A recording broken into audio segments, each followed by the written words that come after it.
Lieutenant Han Ta stood at the observation deck, his eyes fixed on the dark shapes that hung in Earth's orbit.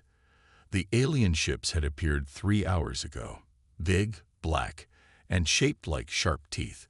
No one knew what they wanted. Not yet. Han's fingers tightened on the railing. At 35, he had seen his share of combat on Earth. Border skirmishes, resource wars, but nothing like this. "Lieutenant," a voice called from behind him. "Colonel Kim wants you in command." Han nodded without turning. "I'll be right there." The command center buzzed with activity. Screens flashed with data. People ran between stations. In the middle of it all stood Colonel Kim Ju, her face calm but her eyes sharp. "Ta," she said when she saw him. "Good. You need to see this." She pointed to the main screen. It showed a being that looked almost human, but not quite. Its skin was pale gray. Its eyes were too large and too dark. When it opened its mouth to speak, its teeth were sharp like needles. "People of Earth," the alien said. The words were in perfect English, but the voice had a strange buzz to it. "I am Commander Vor of the Krell Empire. Your world is now under our claim. You have 2 Earth days to surrender. After that, we begin our landing." Han felt his blood run cold. He had heard stories about the Krell. Everyone had. They had taken 17 worlds in the last 50 years. No one had stopped them yet. "What do we know about their weapons?"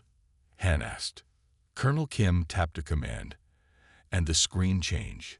Now it showed creatures that made Han's skin crawl.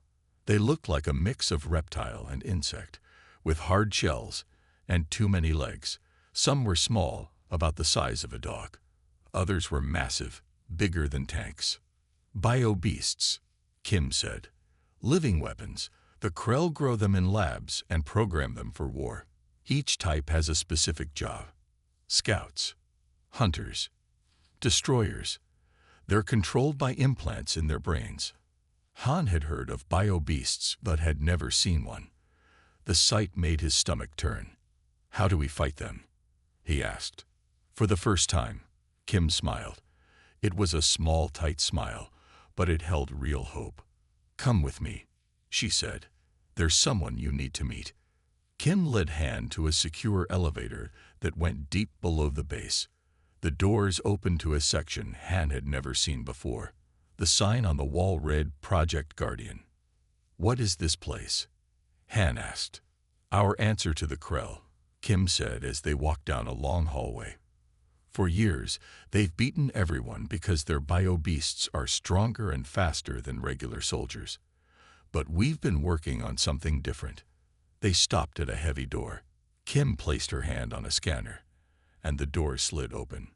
The room inside was dark, except for soft blue lights along the walls, and something large moving in the shadows. "This is Dr. Park Soo," Kim said, pointing to a small woman in a lab coat who stepped forward. "She's the brain behind Project Guardian." Dr. Park nodded to Han. "Lieutenant, welcome. You've been chosen for something important." "What exactly is this project?" Han asked. Dr. Park pointed to the shadows. "While other worlds tried to fight the Krell with better guns and ships, we took a different path. The Krell's strength is their bio-beasts, but their weakness is that these beasts are just tools. They follow commands without thought or feeling." The shape in the shadows moved closer, and Han caught his breath. It was a tiger, but not like any tiger he had seen before. It was massive, at least twice the size of a normal one. Its fur had a strange silver shine to it, and its eyes, they glowed with intelligence. "This is Bake," Dr. Park said. "He's not programmed. He's enhanced, stronger, faster, smarter, but his mind is his own. He fights not because he has to, but because he chooses to." The tiger fixed its eyes on Han, and he felt like it was looking into his soul. "The Krell's beasts are slaves," Colonel Kim said quietly. "Ours are partners, and that's why we're going to win. And you, Lieutenant Han," Dr. Park added, "are going to be Bak's partner." Han looked at the massive tiger, which stared back with eyes that held no obedience, only fierce, independent judgment. Their bio-beasts are programmed, Colonel Kim said. Ours are pissed. And that makes all the difference. Han stared at the tiger. Buck stared back, unblinking. The massive creature made no move toward him, but Han felt like he was being studied, Judge. You can't be serious, Han said, his eyes still locked with the tiger's. You want me to what? Train it. Dr. Park Soo laughed. It was a warm sound that seemed out of place in the dim, tense room. No, Lieutenant. You can't train Bake. No one can. That's the whole point. She walked closer to the tiger and placed her small hand on its huge head. The beast leaned into her touch, but kept its eyes on Han. The Krell think power comes from control, Dr. Park explained. Their bio-beasts are slaves to commands. We tried that path at first. We failed. Colonel Kim Ju stepped forward. Show him the others. Dr. Park nodded and tapped a panel on the wall. The lights came up slowly, revealing that they were in a much larger space than Han had thought. And they were not alone. Around the room, in large areas separated by clear walls, were more animals. Han saw a pack of wolves, their fur dark gray with blue streaks. In another section stood a bear the size of a small car, its claws gleaming like metal. There were other creatures too, some Han could not even name. And with each group of animals stood a human. Project Guardian started 8 years ago, Colonel Kim said. We knew about the Krell then. We knew they were coming. Every world they hit tried to fight back with better guns or ships. All failed. Dr. Park led Han toward another door at the far end of the room. We took a different path. We studied Earth's predators. We found ways to make them bigger, faster, stronger, but we kept their minds free. But how do you control them? Han asked. Colonel Kim shook her head. We don't. That's what the Krell will never understand. We don't want control. We want partnership. The door opened to a large training area. Inside, a man and a woman were working with their animals. The man, tall and lean, moved in perfect sync with 3 of the enhanced wolves. The woman, shorter but with strong arms, stood beside the massive bear, talking to it softly.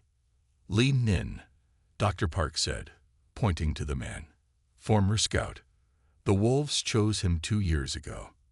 And that's Yoon Ji with Dad the bear. She was a park ranger before joining us. Chose him? Han asked. What does that mean? Dr. Park smiled. We don't pick the animals, Lieutenant. They pick us. That's why you're here. Buck has been watching you for months. Through videos of your missions, your training.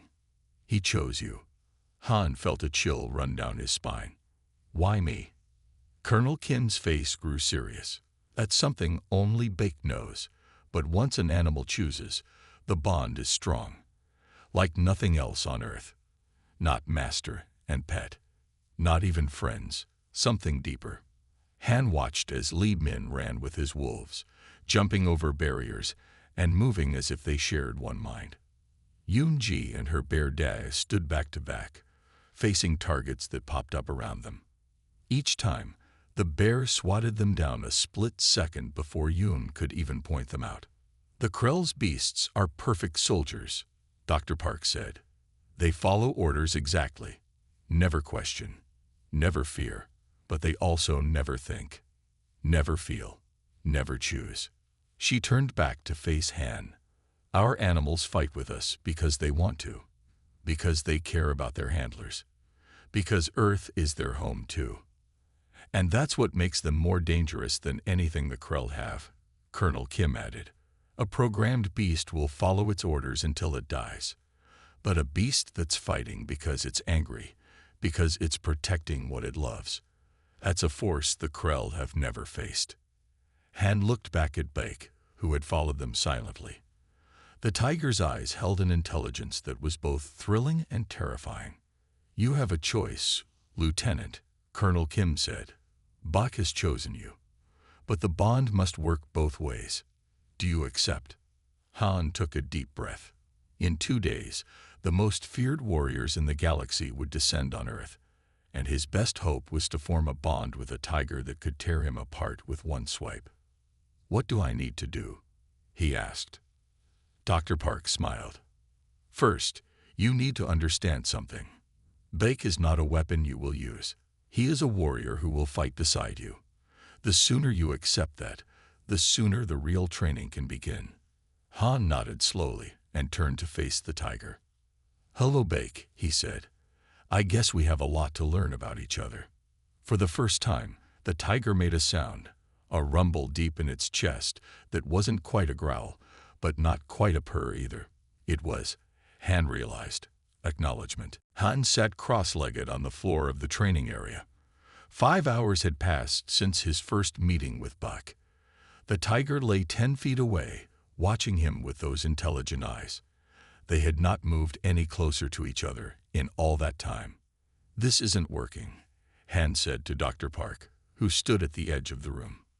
"Patience, Lieutenant," she replied. "Bonding can't be rushed."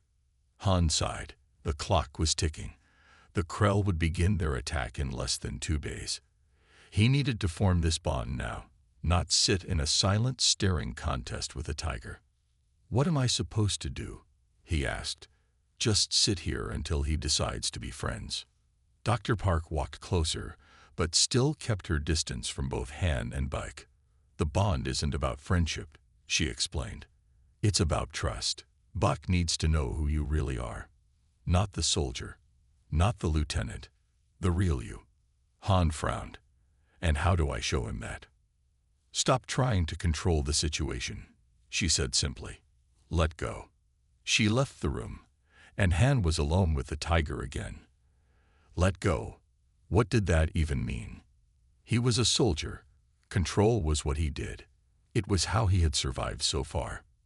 In the corner of the room, he noticed a small pool of water. He was thirsty. He stood slowly and walked to it, always keeping one eye on Buck. The tiger watched but made no move. Han knelt by the water and drank. When he looked up, Buck had moved closer, though Han hadn't heard him approach. Now only 5 feet separated them. "You're quiet for such a big cat," Han said. Buck blinked slowly. Han thought about Dr. Park's words. Stop trying to control the situation. Let go. Maybe that meant stop thinking like a soldier for once. "I'm scared," Han admitted out loud. "Not of you. Well, maybe a little of you, but mostly of what's coming. The Krell. I've never fought aliens before. No one has. Not on Earth." Buck's ears twitched. He was listening. "I grew up in a small town," Han continued, "by the sea. I used to watch the fishing boats go out each morning. I wanted adventure. That's why I joined the military. Now I wonder if any of those boats will be there next week, if the town will even be there." Han hadn't talked about his home in years. He never spoke of such things to other soldiers. But here, with this tiger, the words just came out. "I had a dog when I was young," he said with a small smile. "His name was Sun. He was loyal, brave, smart too. He died when I was 14. I cried for days." Buck stood up and stretched. Then, slowly, he walked toward Han. The tiger moved around him in a circle, sniffing. Han held perfectly still. His heart pounded, but he didn't feel afraid anymore. Buck completed his circle and then, to Han's surprise, lay down right beside him, their shoulders almost touching. "So that's what it takes," Han said softly. "Honesty." The door opened, and Yoonji walked in with her bear Da. She smiled when she saw them. "Good. You're making progress," she said. "It took me 3 days to get this close to Da." "Dr. Park said to let go," Han replied. "It helped." Yoon nodded. "The animals sense when we put up walls. They don't understand pretending. Come with me. It's time for the next step." Han looked at Buck, unsure if the tiger would follow. But when he stood, Buck rose too and walked beside him. They entered a larger training area where Li Min was already working with his wolves. One wolf ran up a wall, flipped in the air, and landed on a target. Another leaped through a ring of lasers without breaking a single beam. Now comes the hard part, Yoon said. Learning to move together, think together. She walked to an obstacle course with Dai at her side. Watch, she said. Then she ran toward the course, and the bear matched her movements perfectly. They jumped barriers together, ducked under swinging poles, and weaved through narrow gaps. They moved like dancers who had practiced for years. Your turn, she called when they finished. Han looked at the course, then at Baek. I don't think we're ready for that. Of course you're not, Lee Min said, joining them. No one is at first. But the Krell don't care if you're ready. They're coming regardless. Han nodded. He faced Baek, and for the first time, reached out his hand. The tiger leaned forward and pressed his massive head against Han's palm. A warm feeling spread through Han's body, unlike anything he had felt before. It was as if a door had opened between their minds. Let's try, he said to Baek. Together. The alarm blared through the base. Han woke instantly, reaching for his uniform. They're early, he said to Baek, who was already alert and standing. It had been only one day since Han met the tiger. One day of training, of learning to move together, of building their bond. Not enough time. But the Krell weren't waiting. Colonel Kim's voice came over the speakers. All Guardian teams to Sector 7. Krell scouts have landed. This is not a drill. Han ran down the corridor with Baek at his side. They met Lee Min and his wolves at the transport vehicle. Seconds later, Yoonji arrived with Da. Ready? Lee asked. Han nodded, though he wasn't sure if that was true. As will ever be. The transport took them to Sector 7, a flat, open area 5 miles from the base. Through the window, Han could see strange shapes moving across the field. They looked like giant bugs mixed with lizards, the Krell bio-beasts. Scout units, Colonel Kim said, meeting them as they exited the transport. 5 of them. They're testing our defenses. This isn't the main attack yet. She pointed to a map on her tablet. We need to push them back here, away from the city. Show them we can fight, but don't reveal all our capabilities yet. Save some surprises for later. Han looked at the other handlers. Despite the danger, they seemed calm. Their animals were focused, ready. Let's move, Han said. They spread out, each team taking the different approach. Han and Baek circled around to the left flank. From behind a small hill, they got their first close look at the enemy. The Krell bio-beast was larger than Han had expected, about the size of a small car. It had 6 legs with sharp claws, a hard shell covering its back, and a head that swiveled in all directions. Its eyes glowed green in the early morning light. It moved with mechanical precision, stopping every few steps to scan the area with some kind of sensor in its head. It's searching for heat signatures, Han whispered to Baek. Stay low. The tiger's muscles tensed beneath his silver fur. Han felt a strange sensation, a mix of his own thoughts and something else, something wilder. It was Baek's instincts flowing into his mind through their new bond. Han pointed to a path that would take them behind the bio-beast. Baek understood without words. They moved silently, using the terrain for cover. From his new position, Han could see Lee Min and his wolves approaching another bio-beast from the right. Yoonji and Dai were directly ahead, hidden in a small grove of trees. Han tapped his comm unit twice, the signal to attack. Baek moved first, a silver blur across the open ground. The bio-beast swiveled its head, but too late. Baek hit it from the side with incredible force, claws tearing at the weak spots between its armored plates. The bio-beast made a high-pitched sound and tried to turn.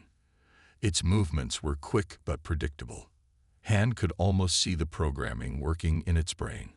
Identify threat, turn, deploy weapons. But Baek was already gone, circling for another attack. The tiger didn't follow a pattern. He adapted, changed direction, used the terrain. Across the field, Lee's wolves worked as a team, confusing their target by attacking from multiple angles. The bio-beast couldn't track all three at once. It spun in circles, following its programming but unable to catch the quick, unpredictable wolves. Yoon and Dai faced their bio-beast head-on. The massive bear took a hit from one of the creature's weapons, some kind of acid spray, but pushed through the pain. Day roared in fury and slammed into the bio-beast with enough force to flip it onto its back. Han moved closer to help Bake. The tiger had found a weak spot in the bio-beast's neck and was trying to reach it. Han fired his rifle at the creature's legs, giving Bake the opening he needed. With a final powerful lunge, Bake tore into the vulnerable spot. The bio-beast shuddered and went still. Han looked across the battlefield. All 5 Krell creatures were down. Earth's first victory. But it had been too easy. They were just testing us, Han said as the teams regrouped, learning how we fight. Colonel Kim nodded, and they've learned we're not defenseless. But this was just the beginning. In the distance, more lights appeared in the sky. The real invasion was coming. Commander Vor stood on the bridge of the Krell mothership, watching the screens with narrow eyes. The scout units had been destroyed too quickly. This was not how first contacts usually went. "Show me again," he ordered. The screen replayed the battle. Vor watched closely as Earth's strange creatures took down his bio-beasts. Something was wrong. These weren't normal animals, and they weren't fighting like any forces he had seen before. "How do they control them?" he asked his science officer. "I see no control devices, no implants." "Unknown, Commander," the science officer replied. "The animals appear to be enhanced, but their brains show no sign of programming." Vor hissed softly. In 17 worlds, no one had ever given the Krell this much trouble during the first wave. Either these humans were very lucky, or they knew something the Krell did not. "Prepare a strike team," Vor ordered. "Target their research facilities. Find out how they control their beasts." Dr. Park Sue worked quickly in her lab, analyzing data from the morning's battle. The door slid open behind her, and Colonel Kim entered. "The scouts were just the beginning," Kim said. "Our sensors show a larger force preparing to land." Dr. Park nodded. "I expected that. Did you see how their bio-beasts fought? Very efficient, but predictable.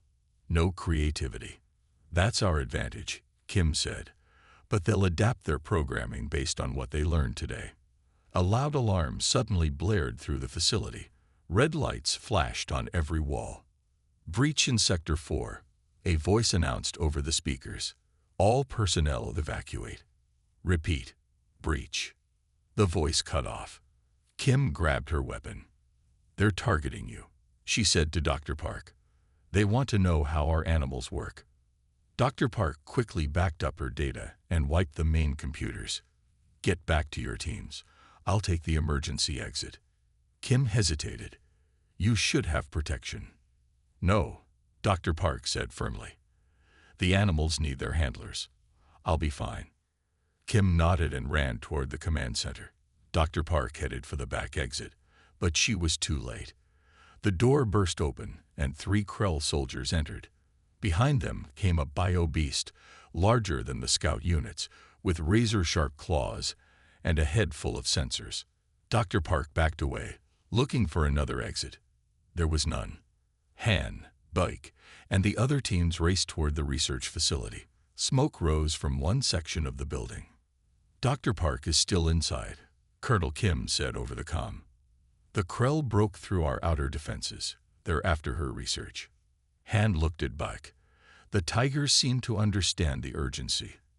They moved faster.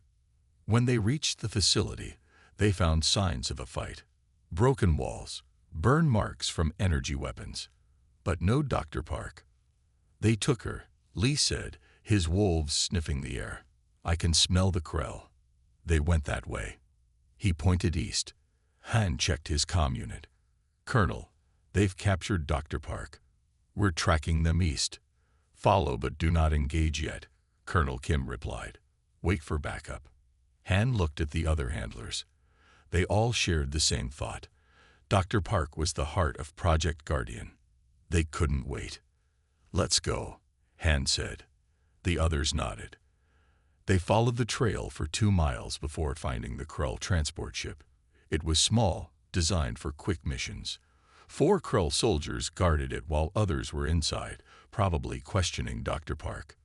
"We need a plan," Yoon whispered. Before they could make one, a scream came from inside the ship, Dr. Park's voice. Blake growled low in his throat. Han felt the tiger's anger flow through their bond. The other animals showed similar signs of fury. Lee's wolves with raised hackles, Dai the bear standing tall on his hind legs. "They're hurting her," Han said. "New plan. We go in now." On the mothership, Commander Vor watched a live feed from the transport. The human scientist was strong-willed. She refused to answer questions about how Earth controlled its beasts. "Tell me," the interrogator demanded. "How do you program them?" "We don't," Dr. Park said through gritted teeth. "That's what you don't understand. We don't control them at all." The interrogator raised his hand to strike her again. Suddenly, alarms blared throughout the ship. On another screen, Vor saw Earth's strange creatures attacking his soldiers. They moved with a fury he had never seen in any bio-beast. "What is happening?" he demanded. As he watched, a massive silver tiger tore through the ship's door as if it were paper. Behind it came a human soldier, the same one from the morning's battle. For the first time in his long career of conquest, Commander Vor felt a flicker of doubt. These creatures weren't fighting like soldiers following orders. They were fighting like something was personal. They were fighting like they were angry. Buck tore through the Krull transport ship like a storm. Han followed close behind, firing his weapon at any Krull soldier who tried to stop them. The bond between man and tiger was stronger now, almost like they shared one mind. Through the chaos, Han could sense Buck's thoughts, a mix of rage and purpose. The tiger wasn't just following a handler's command. He was fighting to save Dr. Park, someone he cared about. Behind them, Li Nin and his wolves split off down another corridor, creating confusion among the Krell. Yoonji and Dai guarded the exit, making sure no one escaped with Dr. Park. Han and Bake reached the main chamber. Inside, 2 Krull soldiers stood beside Dr. Park, who was tied to a chair. Her face was bruised, but her eyes still showed defiance. "Stop," one of the Krull shouted, pointing a weapon at Dr. Park's head. "One more step and she dies." Han froze. Buck growled but stayed in place. "How do you control them?" the Krell demanded. "Tell us your programming secrets." Han looked at Dr. Park, then at Bake. An idea formed in his mind. "You want to know our secret?" Han said. "I'll show you." Slowly, he put down his weapon and walked forward, hands raised. "Han, don't," Dr. Park warned. The Krell watched with suspicion as Han approached. Then, without warning, Han grabbed his own arm and twisted hard. Pain shot through him as his shoulder dislocated with a pop. Han fell to his knees, gasping. The Krell seemed confused by this strange action. But Bake understood. Through their bond, the tiger felt Han's pain as if it were his own. With a roar that shook the walls, Bake leaped, not at the Krell holding Dr. Park, but at the other one. The move was so unexpected that the Krell with the gun turned to watch, giving Dr. Park the chance to kick out with her legs. The gun went flying. In an instant, Bake finished with the first Krell and pounced on the second. "That's our secret," Han said through gritted teeth as he untied Dr. Park. "We don't control them. We feel what they feel. They feel what we feel. It's a bond, not a program." Dr. Park quickly examined Han's shoulder. "You did that on purpose. You knew how Bake would react." Han nodded. "I trusted him to understand." An explosion rocked the ship. More Krull forces had arrived outside. "We need to move," Han said. They ran toward the exit, where they found Li and his wolves fighting off reinforcements. Yoon and Dai were surrounded by 4 bio-beasts, each twice the size of the scout units they had faced earlier. "Go," Yoon shouted to Han, "Get Dr. Park out. We'll hold them off." Han hesitated, not wanting to leave his friends. But Dr. Park's safety was the priority. Her knowledge was too important. As they turned to find another way out, a blast hit the wall next to them. Debris rained down, and Han felt a sharp pain in his leg. He fell, unable to stand. "Leave me," he told Dr. Park. "Run." But Dr. Park wasn't listening. She was looking past him, her eyes wide. Baek stood over Han, growling at the approaching Krell soldiers. Then, to everyone's surprise, the tiger carefully grabbed Han's uniform in his teeth and started to drag him toward a side exit. "He's trying to save you," Dr. Park said in amazement. The Krell soldiers fired at Baek, hitting him twice. The tiger flinched but didn't stop. With incredible determination, he pulled Han to safety behind a fallen wall section.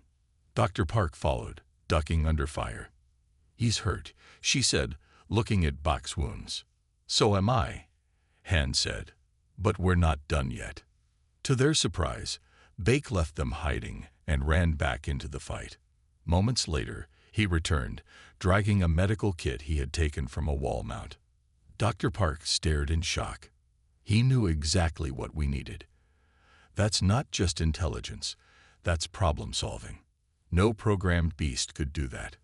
Han smiled through his pain as Dr. Park quickly treated their wounds. "That's why we're going to win this war," he said. "The Krell think they're fighting animals. They don't realize they're fighting partners." Outside, the sound of Earth reinforcements arrived. Colonel Kim had brought more Guardian teams. The tide was turning. On the mothership, Commander Vor watched the battle with growing concern. These humans and their beasts fought like nothing he had ever seen before. For the first time in 17 conquests, he wondered if the Krell had finally met their match. The medical bay at the Coalition base was full. Han lay on one of the beds, his leg wrapped in bandages. In the larger treatment area designed for animals, Baek rested with similar bandages covering his side. Despite being in separate rooms, Han could still feel the tiger's presence in his mind. The bond had grown stronger during the rescue mission. Now he could sense Baek's feelings even when they weren't close to each other. Dr. Park entered, looking tired but much better than when they had rescued her. The bruises on her face were fading. "How are you feeling?" she asked. "Better," Han replied. "How's Baek?" "Healing fast," Dr. Park said. "The enhancements we gave the animals include rapid healing. He'll be ready to fight again soon." She paused. "So will you, thanks to some of the same technology?" Han nodded. He had noticed his wounds were healing faster than normal. "The Krell are preparing their main attack," Dr. Park continued. "Colonel Kim wants you in the strategy room as soon as you can walk." An hour later, Han limped into the strategy room with Baek at his side. The other handlers were already there, Li Min with his wolves, Yoon-ji with Da, and several others Han hadn't met yet. Colonel Kim stood at the main table, looking at a map of Earth. "Good, you're here," Kim said when she saw Han. "Dr. Park has made an important discovery based on the data we captured from the Krell transport." Dr. Park stepped forward. "We've always known the Krell use programming to control their bio-beasts. Now we know exactly how they do it." She tapped a screen, and an image appeared, a close-up of a Krell bio-beast's brain with a small device attached to it. "This is their control implant," she explained. "It sends commands directly to the beast's brain. The commands are simple. Attack this, defend that, move here. The beasts follow these orders exactly." "That's their weakness," Colonel Kim added. "The beasts can only do what they're programmed to do. They can't think for themselves." Han thought about how Baek had found the medical kit when they were trapped. No programmed beast would have done that. "Can we use this against them?" he asked. Dr. Park smiled. "Yes. Their commands travel through a network. All their bio-beasts receive orders from the mothership. If we can disrupt that network, they'll be lost," Li Min finished. "Like robots without instructions." "Exactly," Dr. Park said. But to do that, we need to get close to their command center on the mothership. And that won't be easy. Colonel Kim pointed to the map. The Krell have landed their main forces here, and here. They're surrounding our major cities. The mothership remains in orbit, sending down more troops every hour. How do we get to it? Yoonji asked. They have smaller ships that go back and forth, Kim said. If we can capture one, we might be able to get a small team on board the mothership. Han looked at Buck. The tiger's golden eyes seemed to understand the danger of such a mission. I'll go, Han said. Buck, and I can get to the command center. Dr. Park shook her head. It's not that simple. You'll need me too. I have to access their systems to disrupt the network. And you'll need backup, Li Min added. My wolves can move quietly. We'll come too. Colonel Kim studied them all. This is a high-risk mission. If you're captured, there's no second rescue team. We understand, Han said, but it's our best chance. As they planned the details, Commander Vore was having his own meeting on the mothership. His science officer presented findings from their encounters with Earth's animals. It's not programming, the science officer said. It's something else. The animals and humans share some kind of neural link. They feel each other's pain, share thoughts. Impossible, Vore said.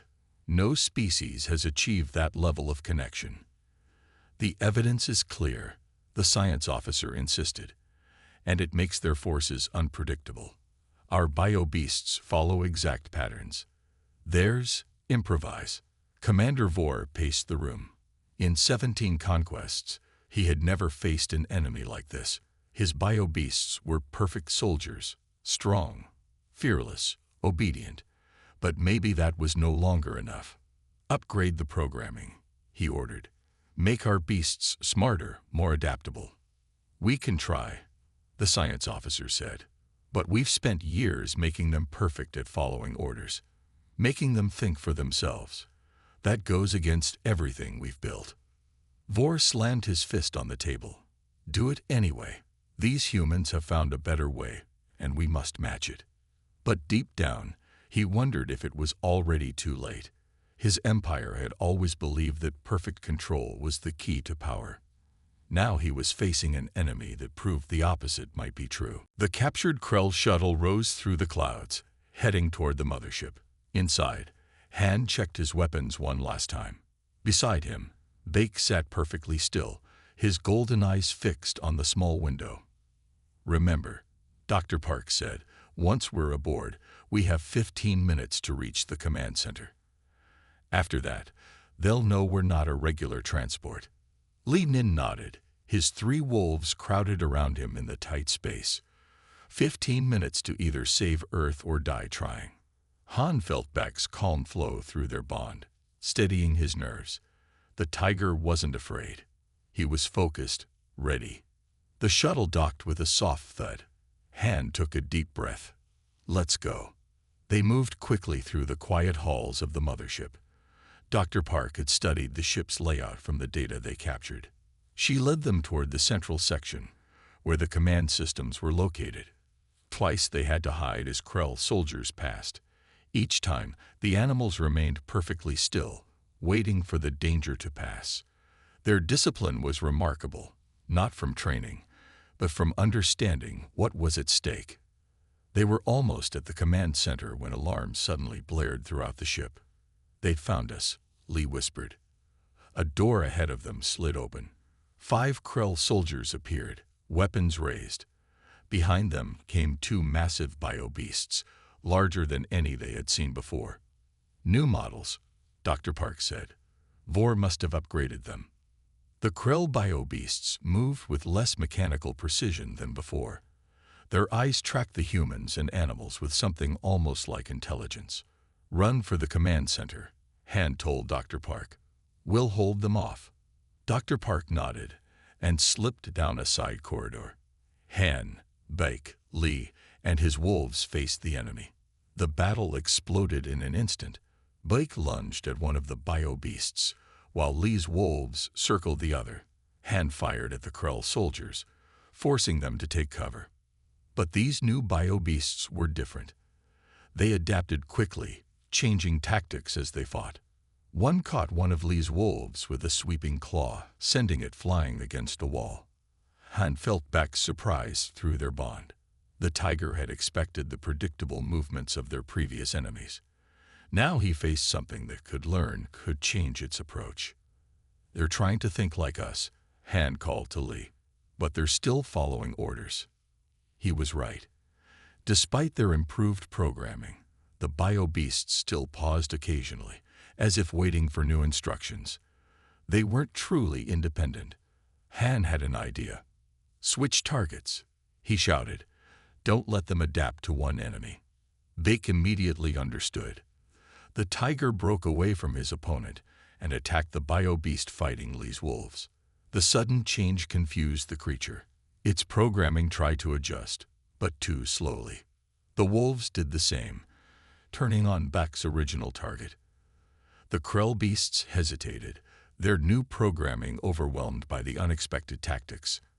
In that moment of confusion, Earth's animals struck decisively. Bug tore into a weak spot in his new opponent's armor. The wolves overwhelmed the other bio-beast with coordinated attacks from multiple angles. Meanwhile, in the command center, Commander Vor watched in shock as Dr. Park burst in, a small weapon in her hand. "Stop this attack," she said, "or I will shut down every bio-beast you have." Vor laughed. "One human against all of us. You have courage, but no chance." "I don't need a chance," Dr. Park said. "I just need time." She fired at the ceiling, hitting a power conduit. As alarms blared, she plugged a device into the main computer terminal. Outside in the corridor, Han and the others fought desperately to hold off reinforcements. More Krell soldiers arrived every minute. Even with their bond and superior teamwork, Han knew they couldn't last much longer. Then something strange happened. All around them, the Krell bio-beasts suddenly froze. Their movements became jerky, uncoordinated. "Dr. Park did it," Lee shouted. "She's disrupting the command network." In the command center, Vor watched in horror as his screen showed bio-beasts across Earth stopping, confused or turning on each other. "What have you done?" he demanded.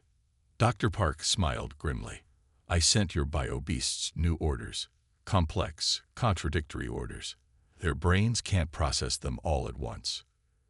"You've killed them," Vor said. "No," Dr. Park corrected. "I freed them from you." Han and Bake fought their way to the command center, arriving to find Dr. Park facing Commander Vor. Around them, the mothership shook as explosions rocked its lower levels.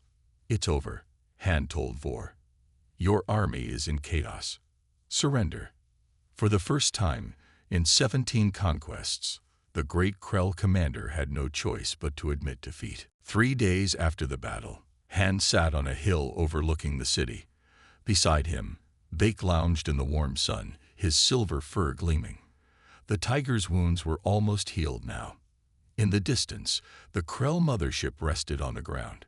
It had landed peacefully after Commander Vor's surrender. Now it served as the meeting place for talks between humans and Krell. Han ran his hand through Bake's fur. "We did it, buddy. We actually won." Bake made a rumbling sound deep in his chest, almost like a purr. Li Nin walked up the hill and sat down next to them. His wolves spread out nearby, watching birds in the trees. "Colonel Kim sent me to find you," Li said. "The Krell want to talk to us. The handlers, I mean. And our animals." Han raised an eyebrow. "Why?" "They still don't understand how we do it," Li shrugged. "How we work together without control implants." Han nodded and stood up. Buck immediately rose as well. The bond between them was so natural now that Han barely noticed it anymore.